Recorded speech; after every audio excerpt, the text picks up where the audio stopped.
itu yang bekerja saja tanpa berpikir, dan yang kedua, yang berpikir saja tanpa bekerja. Yang agak repot saya lihat dari pemerintahan Pak Jokowi ini, sepertinya dia bekerja saja tapi tanpa berpikir. Dan itulah yang menyebabkan kita nggak tahu sebetulnya pemerintah ini lagi ngapain. Tapi juga harus kita akui, harus kita memberi penghargaan kepada Presiden kita, Pak Joko Widodo. Beliau telah memimpin krisis itu dengan tenang, dengan sejuk, dengan memikirkan rakyat yang paling bawah. Itu saya saksi dalam kabinet. Saya saksi.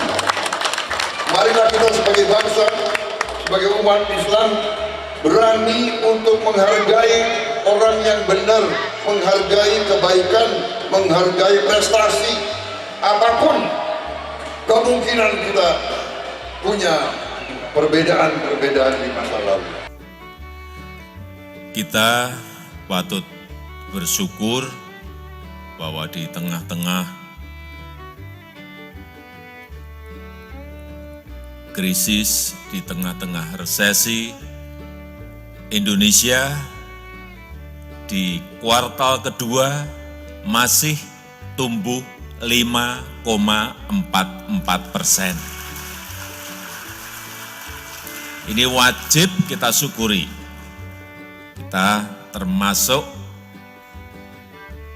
negara yang memiliki growth pertumbuhan ekonomi yang paling tinggi di antara negara-negara G20 maupun negara-negara lainnya. Jadi kita semuanya harus tetap optimis meskipun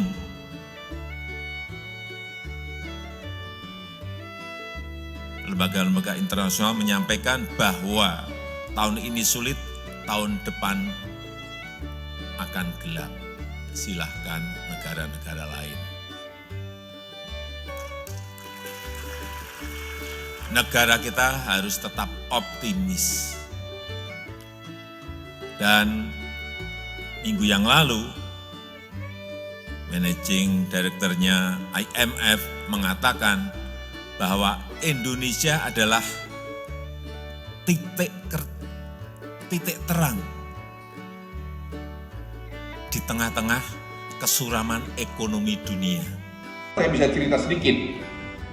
G20 nanti itu akan terjadi banyak sekali orang yang minta tolong pada Presiden Jokowi dan sekarang sedang berjalan untuk perdamaian dunia.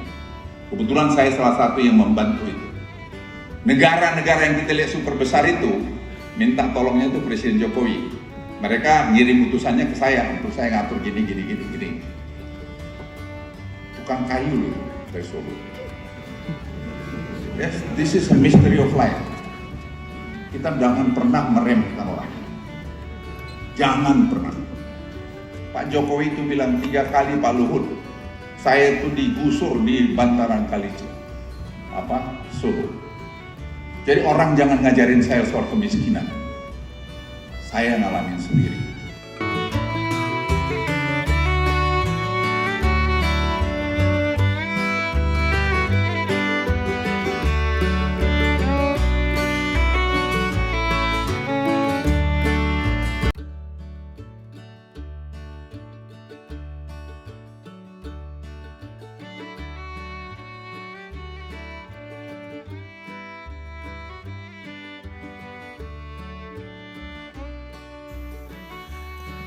Kita patut bersyukur bahwa di tengah-tengah krisis, di tengah-tengah resesi, Indonesia di kuartal kedua masih tumbuh 5,44%. Ini wajib kita syukuri. Kita termasuk negara yang memiliki growth pertumbuhan ekonomi yang paling tinggi di antara negara-negara G20 maupun negara-negara lainnya. Kali ini Karya Kreatif Indonesia mengangkat UMKM Go Ekspor dan Go Digital.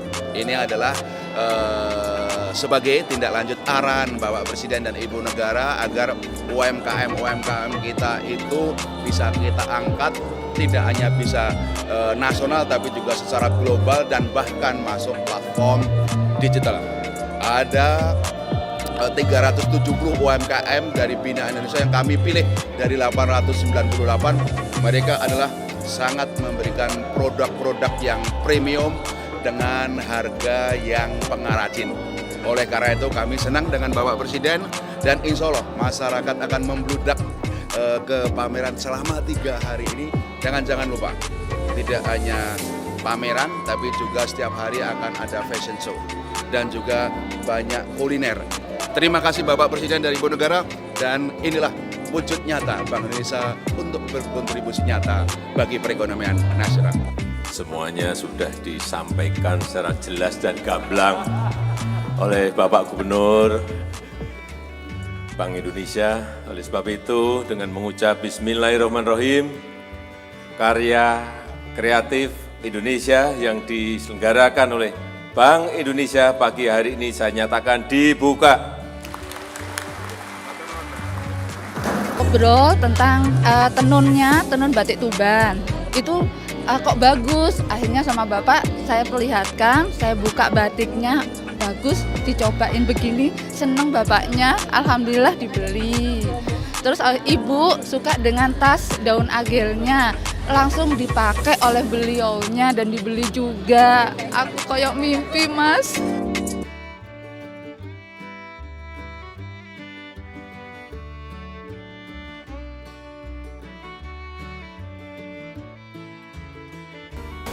Ini dimulai dari tahun 2000, jadi sekitar 19 tahun lalu.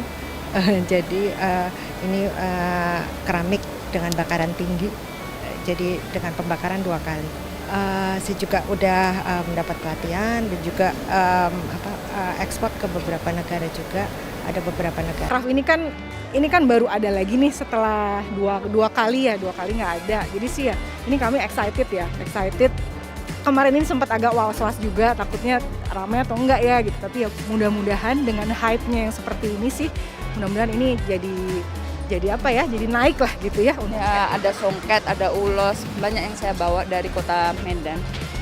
Ya kan kalau harapan saya untuk penyelenggaraan Inacraft ini kan sebagai ajang untuk memperkenalkan produk UMKM Kota Medan kepada seluruh warga Indonesia supaya tahu kalau Kota Medan ini banyak produknya yang bisa dipamerkan, banyak yang unggul juga. Jadi saya berharap juga kepada masyarakat, datanglah ke booth-nya di Kranasda Kota Medan. Sebenarnya kalau batiknya sendiri untuk ekspor udah berjalan cukup lama. Nah, kemudian kami mencoba memasukin pasar lokal karena selama ini tidak pernah masuk pasar lokal. Nah, ini adalah pertama kalinya kami masuk dengan bekerja sama dengan BRI untuk masuk di pasar lokal sesuai dengan temanya juga untuk UMKM yang tujuannya untuk ekspor.